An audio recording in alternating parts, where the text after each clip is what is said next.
18वां अध्याय है, 10वां सूत्र। 3 प्रकार के द्वैत हैं जिनकी बात कर रहे हैं अष्टावक्र। विक्षेप और एकाग्रता, बोध और मूढ़ता, सुख और दुख।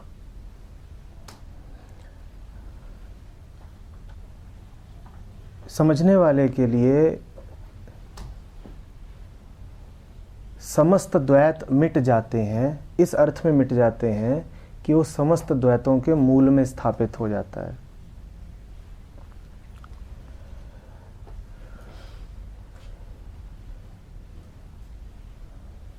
द्वैत का अर्थ ही है अलग अलग।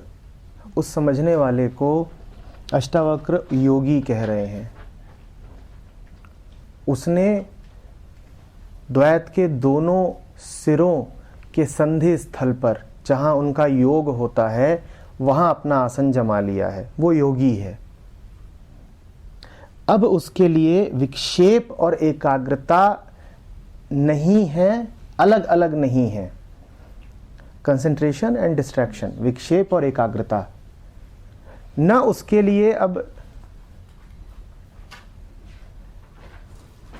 कहीं पर मन की एकाग्रता है कि जहां जा करके बैठने को मन उत्सुक हो, ना उसके लिए अब कुछ ऐसा है जहां से मन भागना चाहे। न विक्षेप न एकाग्रता। और इसको थोड़ा सा करीब जाके देखेंगे तो बात बहुत स्पष्ट हो जाएगी। आप एकाग्र सिर्फ उन्हीं वस्तुओं पर होते हैं जो या तो आपको बड़ी प्रिय होती हैं या बड़ी अप्रिय होती हैं। जिधर को अहंकार खींचता है उसका नाम आप दे देते हो एकाग्रता। और अहंकार को जो चीज जितनी प्रिय होगी उस पर उतना कंसंट्रेट कर लेगा, वो एकाग्रता हो गई। और अहंकार को जो चीज जितनी अरुचिकर लगती है वो वहां से उतना भागता है, वो विक्षेप हो गया, वो डिस्ट्रैक्शन हो गया। आमतौर पर बचपन से ही जो ये घुट्टी पिलाई जाती है कि एकाग्रता बड़ी कीमती चीज है, ये बड़ी नासमझी की बात है। क्योंकि एकाग्रता का मतलब ही है अहंकार। एकाग्र तो हम सब हो ही जाते हैं। जहां कुछ ऐसा मिला जो सुख का आश्वासन दे रहा है, मन तुरंत एकाग्र हो जाएगा उधर को। और जो आपकी परिभाषा है सुख की, उसी अनुसार आपकी एकाग्रता हो जाएगी। यहां कई तरह के पकवान रख दिए जाएं तो जिसको जिसमें सुख मिलता है वो उधर को ही एकाग्र हो जाएगा, एकाग्रता तुरंत आ जाएगी।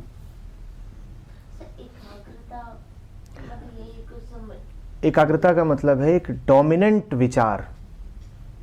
मन को एक ही विचार ने पूरा भर दिया है, इसका नाम है एकाग्रता। मन एक ही वस्तु पे जाकर के पूरा पूरा बैठ गया है। मन 2 स्थितियों में किसी भी वस्तु पर पूरा बैठता है।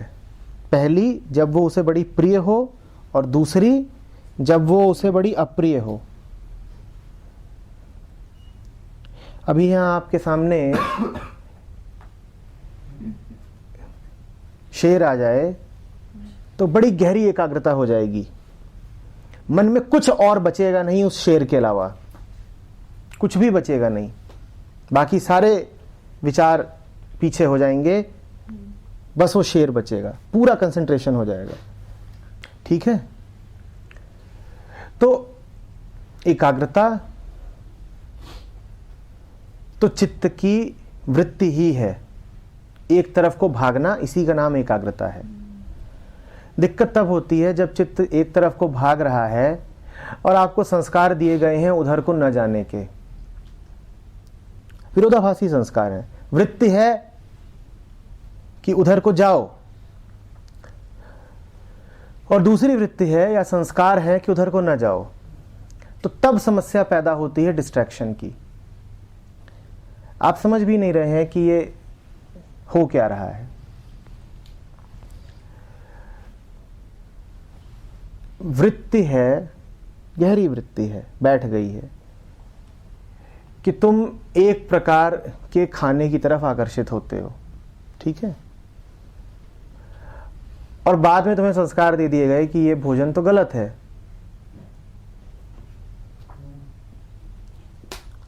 अब ये समस्या पैदा होगी कि इच्छित वस्तु पे कंसंट्रेट नहीं कर पाता और मन जिधर को जाना नहीं चाहिए उधर को भागता है।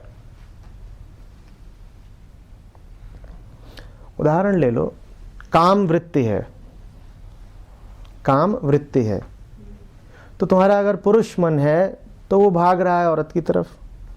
संस्कार दे दिया गया है कि ये गलत है। तो अब बटोगे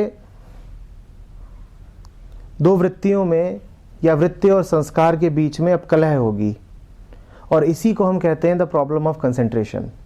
मन के दो हिस्से हैं, एक हिस्सा जिसको प्रिय मान रहा है, दूसरे हिस्से को संस्कारित किया गया है उसे अप्रिय मानने के लिए, और ये दोनों हिस्से अब आपस में गुत्थम गुत्था, इनमें कलह चल रही है। समझ में आ रही है बात? तो बहुत सीधी सी बात है कि जहां एकाग्रता होगी वहां विक्षेप भी होगा ही होगा। और जो लोग एकाग्रता को बड़ा कीमती समझते हैं वो एक विक्षेप युक्त जीवन के लिए तैयार रहें। उनका जीवन बड़ा डिस्टर्ब्ड रहेगा, क्योंकि जहां एकाग्रता है वहां विक्षेप होगा ही होगा। लेकिन जैसा पहले भी कहा, हमें बचपन से ही एक घुट्टी पिलाई गई है कि कंसंट्रेशन बड़ी कीमती चीज है। कंसंट्रेशन बड़ा दुख है। देखिए, एकाग्रता ध्यान नहीं है। आप अगर अभी शांत होकर के सुन रहे हैं तो आप एकाग्र नहीं हैं, आप मात्र ध्यान में हैं। ध्यान कीमती है, एकाग्रता नहीं। ध्यान कीमती है। उस ध्यान से यदि एकाग्रता फलित हो तो बात दूसरी हो जाती है, पर जो एकाग्रता संस्कार से आ रही है वो एकाग्रता किसी काम की नहीं है। वो एकाग्रता तो आपको ध्यान में जाने ही नहीं देगी।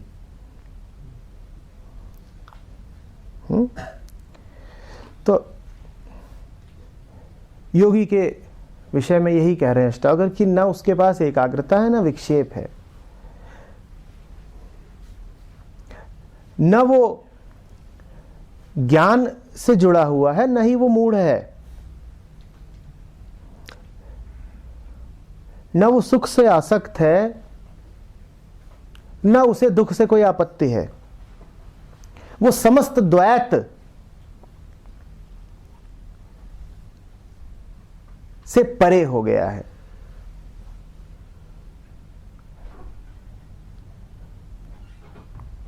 परे होने का अर्थ वही थोड़ी देर पहले बात करी थी कि वो वहां पर बैठा हुआ है जहां से सुख और दुख दोनों निकलते हैं।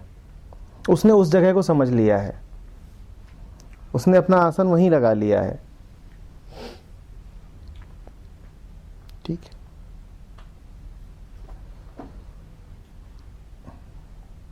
तो इनको देख भर सकता है, वो उनके साथ जुड़ नहीं सकता। सुख आ रहा है उसको दिखाई देगा, हाँ सुख आया है, पर उससे वो हिल नहीं जाएगा। सूने मंदिर दिया जला के आसन से मत डोल रे, तो है पिया मिलेंगे। दिया लगातार जल रहा है और उसी दिए के साथ उसका आसन है और वहां से कभी नहीं हटता। मंदिर के बाहर जो हो रहा है सो हो रहा है, वो अपने मंदिर की विविधता में, शांति में चुप बैठा हुआ है। मंदिर के बाहर सुख भी है, दुख भी है, ये सब चल रहा है, ठीक है, पर वो अपने आसन से हिलता नहीं है।